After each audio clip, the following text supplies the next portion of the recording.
Muchos saludos. Hoy día vamos a charlar un poquito sobre las ordenanzas del Señor Jesús en cuanto a su iglesia, especialmente la cena del Señor. Y la verdad es que cuando usamos ese término, algunos piensan en la comunión o la Santa Cena. Algunos usan la palabra Eucarista, otros usan la palabra sacramento. Esas son expresiones familiares a todos nosotros. Y la verdad es que esas ordenanzas han sido una parte de los cultos de adoración desde el principio de la historia de la iglesia.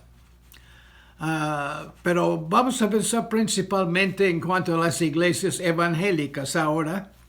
Históricamente, las iglesias evangélicas han mantenido dos prácticas rituales en sus cultos y en cierta ocasión tres en cuanto al lavamiento de los pies, el bautismo y la cena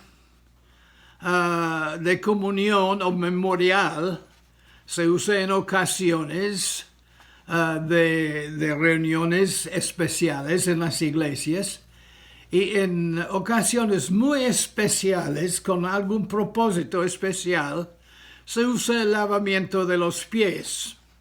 Estos tres ritos usados en culto público son símbolos de algo que es mucho más que el hecho mismo.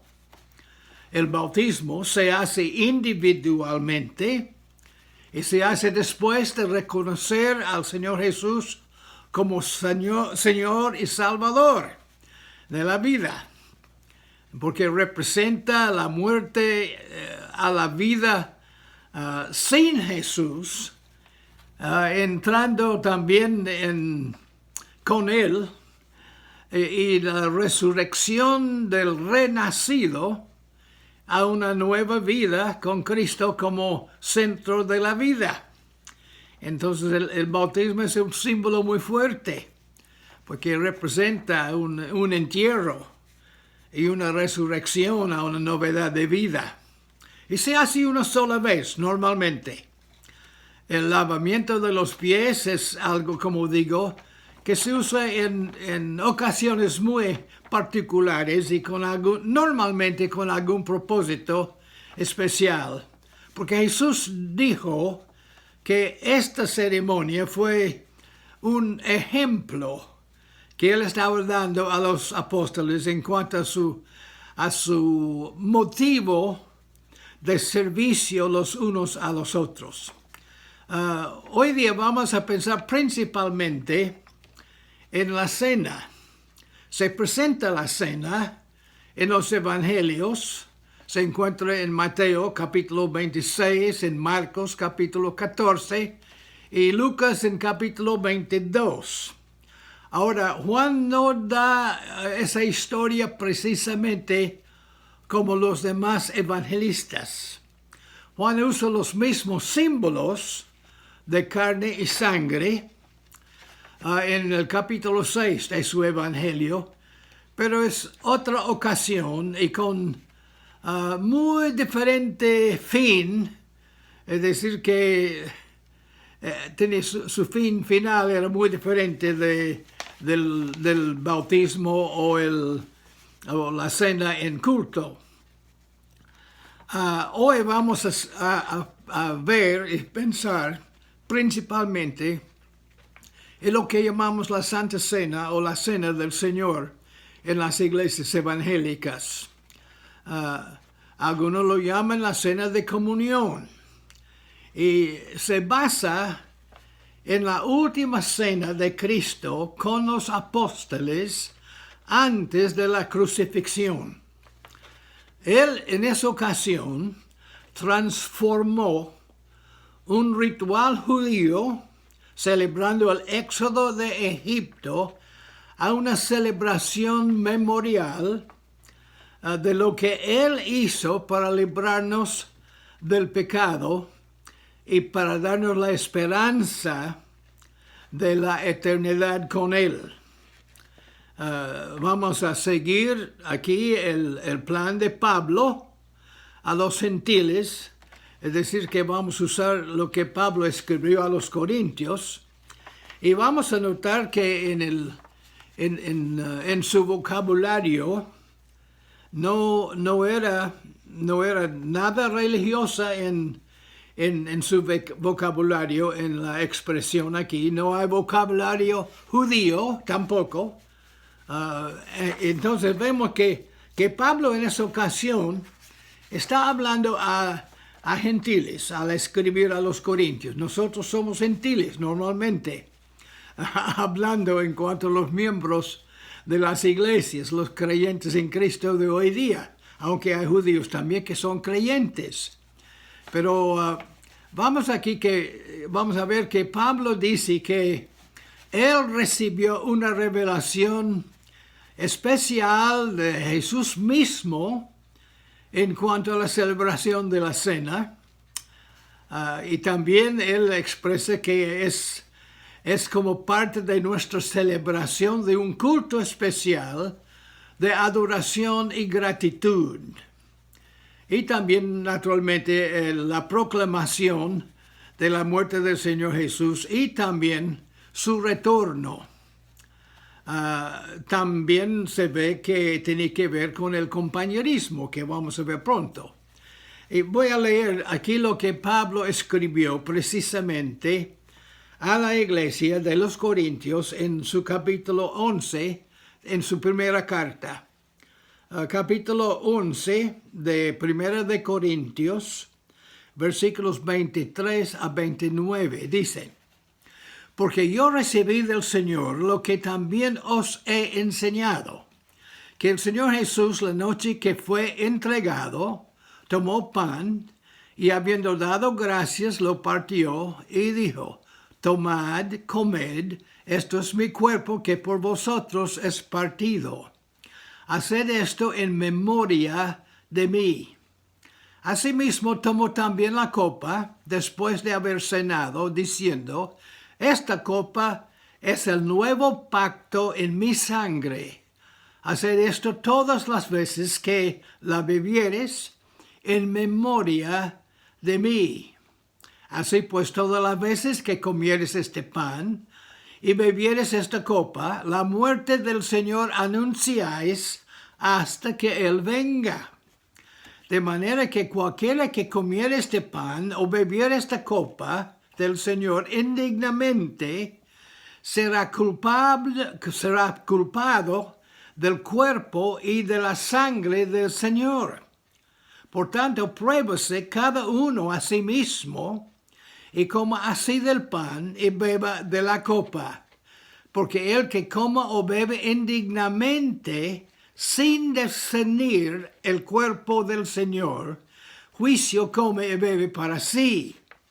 Ahora sí, es la instrucción del apóstol San Pablo a una iglesia de gentiles en cuanto a la manera de celebrar. Ahora, la cena, se nota aquí también, como he dicho antes, que el vocabulario no es un vocabulario judío, ni es especialmente eclesiástica también, o tampoco, porque él está hablando a gente que no están acostumbrados a usar los términos religiosos de los judíos. Ahora, la cena del Señor, los creyentes o los redimidos se hace con cierta regularidad, ¿se ve? Y es un rito para el creyente solamente. No tendría sentido para la persona no creyente, porque estamos celebrando la muerte del Señor a nuestro favor.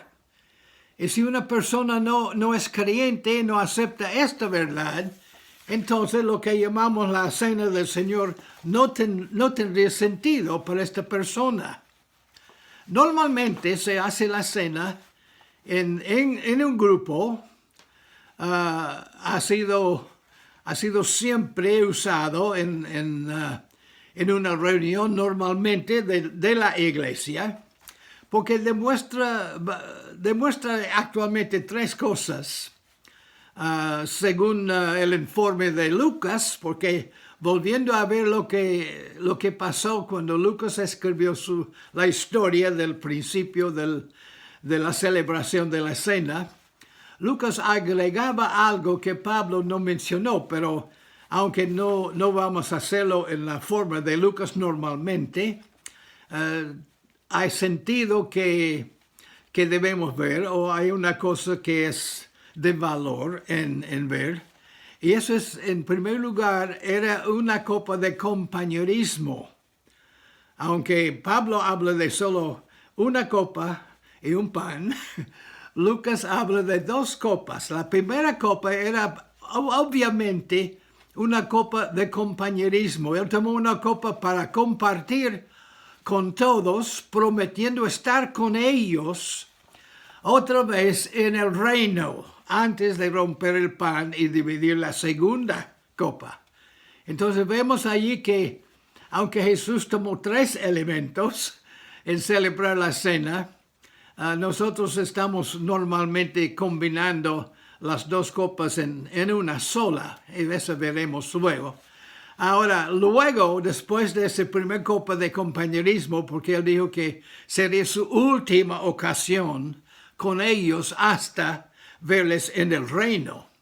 Luego tomó el pan, que representa su cuerpo, entregado a la muerte en lugar de nosotros. Él muere en mi lugar, tomando en sí el castigo de todos mis pecados. Él dio su cuerpo a la muerte, sufrió en lugar de mí. Él sufrió nuestra muerte, en cierto sentido, en la cruz del Calvario. Y luego, al tomar la copa, después, dijo que con su sangre estaba escribiendo un nuevo pacto. Ese pacto ya no es de ley, sino es un pacto de gracia. Y no tiene que repetirse como en el pacto pasado, porque fue necesario un sacrificio de sangre por cada pecado. Ya con un sacrificio perfecto, Jesús mismo, se escribe un nuevo pacto. Y por fe recibimos la gracia de Dios una vez para siempre en cuanto a nuestra recepción del Señor Jesús. Y él dice que es el pacto firmado o escrito con su sangre. Se ve que los pactos del Antiguo Testamento especialmente siempre se confirman con sangre. Entonces Jesús dice que estoy escribiendo ese nuevo pacto con mi sangre. Voy a derramar mi sangre a vuestro favor. El Señor Jesús, con palabras muy directas, dice que es un memorial a propósito. Cuando dio el pan, dijo que era memorial de su muerte corporal en la cruz. Él murió a nuestro favor. Él murió en nuestro lugar, recibiendo el castigo de pecado en nuestro lugar. Una muerte difícil, seguro. Una muerte muy penoso. Pero Él tomó nuestro lugar, y eso dice, Él estaba entregando su cuerpo a nuestro favor. Y al dar la copa también declaró que era símbolo de su sangre derramada como sacrificio de sangre por los pecados. Y con esta sangre se escribió el pacto nuevo de perdón por medio de la gracia. Entonces, según Pablo a los Corintios, las dos cosas se hacen en memoria de él, mientras se proclama su muerte y la esperanza de su retorno para recibirnos a todos nosotros en su reino. Y aparentemente había abusos en cuanto a esa celebración en la cena de Corinto. Él tuvo unas palabras muy fuertes para ellos en cuanto a eso.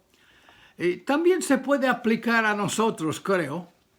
La cosa es que la celebración de la cena no es una comida de comunión, no es una fiesta de la clase que normalmente tenemos cuando todo el mundo viene con comida y bebida. Es una parte de un culto de adoración recordatorio para honrar al Señor quien nos dio la vida. Es una cosa muy especial. No hay evidencia bíblica que en la cena se reparte gracia de ninguna clase. Es más bien la celebración por la gracia ya recibido y la esperanza de una reunión futura con el Señor mismo. Ahora, interesante es que ni Jesús ni Pablo puso ninguna restricción en cuanto a quién puede oficiar en la cena, cómo se hace la cena, con qué frecuencia se hace la cena, con qué clase de pan o bebida se hace la cena. Esos son elementos simbólicos nomás de lo que Él nos hizo en la cruz, en ese proceso de expresar el amor y la gracia de Dios. Pero símbolos son poderosos y son importantes. Por ejemplo, me acuerdo haber visto a jóvenes hace años atrás besando la bandera de su patria. Y al hacerlo estaba jurando lealtad a su patria y a su pueblo. También usamos a veces un anillo de matrimonio. Es un simple anillo nomás, no es de gran valor, a menos que sea de buen oro. Pero la verdad es que lo que simboliza este anillo, simboliza que mi vida está conectada con otra persona por mi vida. Entonces los símbolos son importantes y no debemos menospreciarlos nunca. Y aunque ese es pan y una copa de jugo o de vino, la verdad es que es muy importante porque son símbolos de algo importante. Símbolos de la muerte de nuestro Señor Jesucristo. El sacrificio de su sangre a nuestro favor. Y el derramamiento de su sangre y establecer un nuevo pacto de gracia que Él abre la puerta de salvación para cada uno que recibe la gracia. Pablo, en pleno conocimiento de los problemas de la iglesia en Corinto y la posibilidad de abusos de la celebración, él dio ciertas advertencias, como se acuerda que él dijo allá en esos versículos. Con claridad dijo que la cena se toma con toda seriedad, en una palabra. La persona que la tome en burla anda en una zona de grave peligro. Hay que reconocer lo que es. Y como discípulo de Jesús, se toma con gratitud, alegría y esperanza de verle otra vez. La verdad es que al celebrar la cena es motivo de gran gozo. Él nos mandó a seguir haciéndolo para no olvidar cómo llegó nuestro perdón y nuestra salvación por medio de su amor y la muerte penosa en mi lugar, en la cruz del Calvario. Damos gracias. Gracias, Señor, por tu amor. Gracias por el gran sacrificio. Ayúdanos siempre a celebrar la cena del Señor con toda seriedad y con gran gozo a la vez. En el nombre de Jesús. Amén.